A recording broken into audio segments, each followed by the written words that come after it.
I'm Tiffany Brannan, and I'm playing Frugola in the original ballet of Il Tabarro. So Rebecca, my sister and co-founder of the company, and I are switching off on playing the two female roles. In the opera, I'm Giorgetta, the faithless wife, and Rebecca is Frugola. Then in the ballet, we switch. So Frugola is sort of this comedy relief, you could say. She's sort of a rag picker. She goes around collecting junk. She's a bit of a hoarder, but she's also the classic cat lady. Nevertheless, she and her husband are really the only happy couple in the show, and she's quite endearing in her own funny way. So I get to do a bit of ballroom, a bit of sort of comic ballet with a lot of hopping on point. That's my specialty in ballet, and so I'm looking forward to creating this comical but endearing part of the ballet. We're taking Il Tabarro, which is one of Puccini's Trittico, these three different operas, and Tabarro is the tragedy out of the three.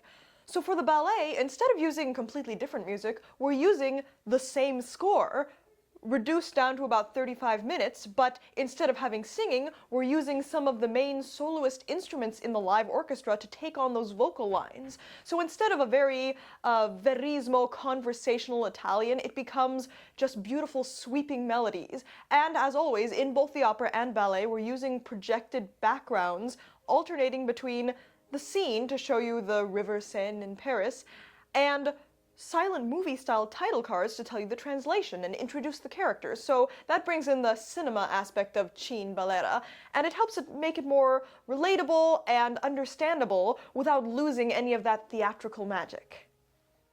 The show is July 19th at 3 p.m. at the California Center for the Arts in Escondido. One show only, with live orchestra by the Temecula Valley Symphony. See you there!